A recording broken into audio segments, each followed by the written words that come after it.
everyone, and welcome to Happy Hour.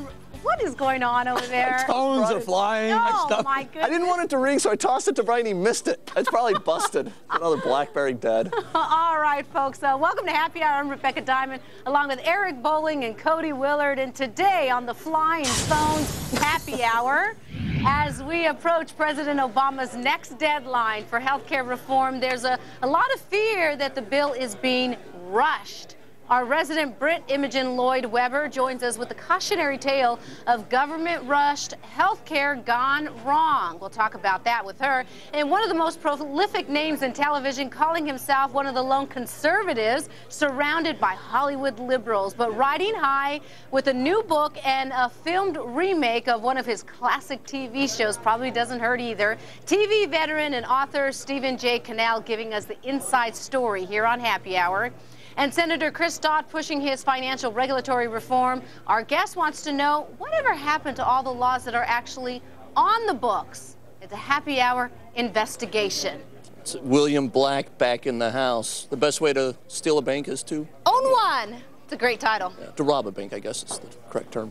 All right, guys, we kick off Happy Hour with health care. The Dems are digging for votes, but where are those votes coming from? Let's ask Fox News' Shannon Bream, who has been following the story for all of us.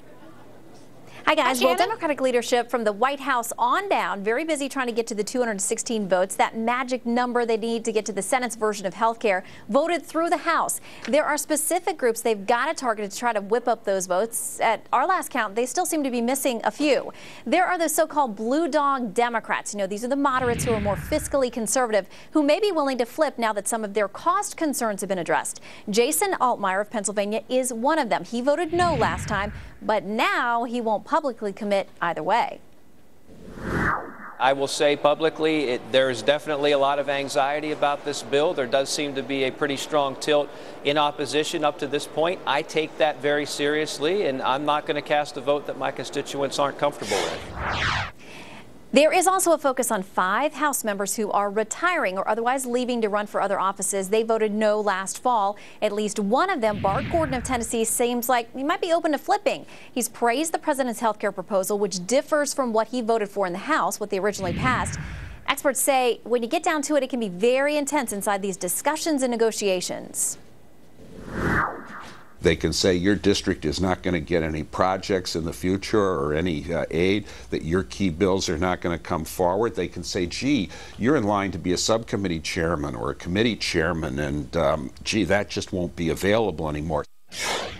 Ouch. Well, at the same time, Democrats are trying to lock in yes votes. There are yes votes that have actually flipped to no, including Congressman Luis Gutierrez from Illinois. I talked to him today about his switch. He said, listen, the White House knows what my concerns are, and unless they do something to rectify the situation, there is no way I will return to being a yes vote. Guys, back to you. All right, thanks, Shannon Breen in Washington. Thank you very much.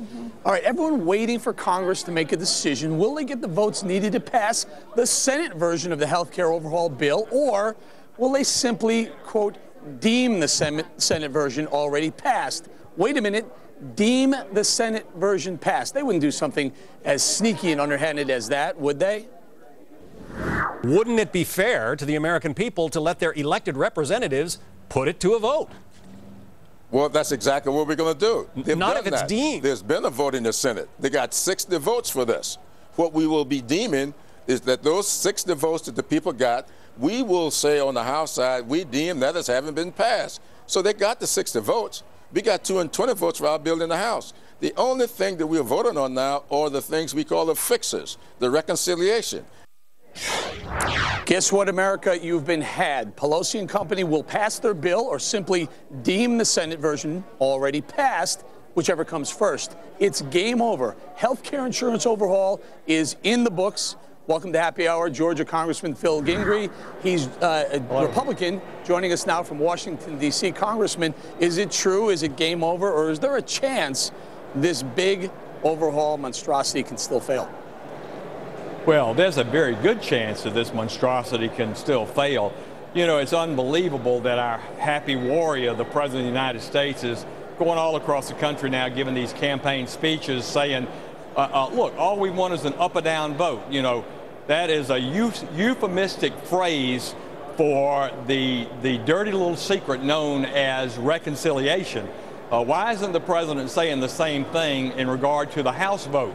Let's have an up or down vote so that 300 million people will be represented by their members of Congress, and they'll take that vote. This so-called deeming is nothing but a trick. The president knows that. Speaker Pelosi knows that. And Louise Slaughter knows that. And I would say to these Democrats that vote for the rule that deems the Senate bill passed in the House, they are in for a slaughter, some pun intended, come November the 2nd.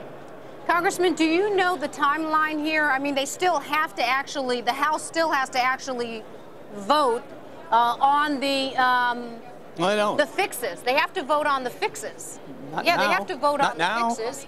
When will that happen? Because because the House is saying once they do that, their work is done. Because they're not going to actually vote on health care again. They're just going to vote on these Senate fixes, is what I understand. Well, they have a little problem in that the Senate parliamentarian made it very clear in response to a letter from the Republican senators that they cannot fix something until it's law. So if they deem passage, and then the president, of course, has to sign that bill, and then indeed the House can pass the so-called reconciliation package. But they have to trust that the Senate, their Senate Democratic colleagues who they don't trust, will come back and make those changes. So I think they're in a world of hurt. And getting back to your original question, I think there's at least a 50% chance, thank God for the Tea Party patriots and Freedom First and all the grassroots people that are up here walking these halls telling these Democratic members, you vote for this thing at your own peril. You know, Congressman, I wouldn't disagree, although I think people are still so angry about the stimulus and the bailouts and everything that that's going to end up being a big part of their litmus test come election day. And on that note, you know, is it possible that pumping $1 trillion in the next few years into health care actually ends up stimulating the economy? It's the same logic that the Republicans have been using for the last 8 years of borrowing from the future to prop things up today. Well, no. I mean, clearly we're getting into the point now of the bill itself and whether or not they will fulfill their objectives of lowering the cost of health care and indeed health insurance premiums. And the CBO essentially says, look, these health care premiums are going to go up, not down. You're bending the curve, the cost curve on the wrong direction. And in the process, spending an additional $1 trillion. So instead of owing $12 trillion, now we owe $13 trillion at a minimum. And it's a job killer. We have got 16 million people out of work, an unemployment rate of 10%. The president has spent a whole lot of political capital on the wrong objective. Congressman, so let us get this very, very clear, because I've been doing this for, I don't know, the better part of, a few months now.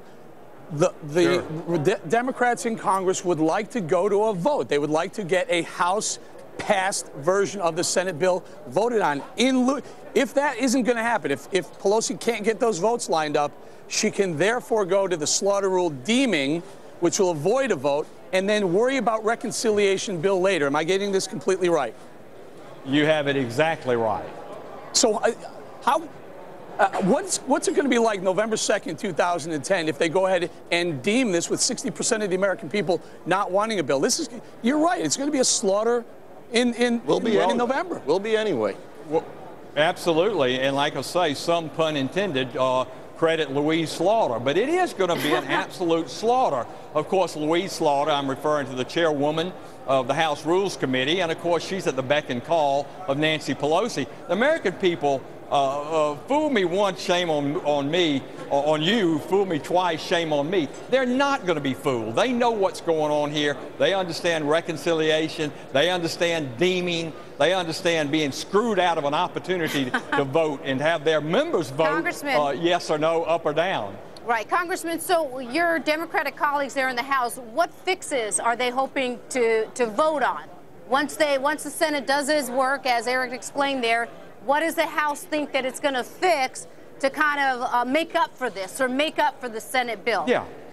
Well, that's a great question. And, of course, they're all over the board. Their liberals want a public option because from day one they've said people like Chairman Waxman and Anthony Weiner from New York and Lynn Woolsey from California, They want the government to take over health care, 1/6 of our economy, lock, stock, and barrel, just like they want the federal government to take over the student loan program, and they're going to add that to this reconciliation package. That's what the liberals want. But the conservatives, so-called blue dogs led by people like Bart Stupak and others, they don't want taxpayer dollars be spent on abortions. They want that change in the reconciliation package. How they get there, I think, would take a genius to figure that out beyond anybody that walks the halls of these congressional chambers. No doubt on that point. They're taking a big risk over there. There's a lot still to be worked out. All right, Congressman, thank you very much for joining us for Happy Hour. Very glad to be with you. Thank you so much. All right, folks, pick up your laptops. What do you think about all of this, where the House doesn't have to vote on it? They're just going to deem the Senate health care version passed. President signs it into law. They try to fix it after the fact, after it's law already.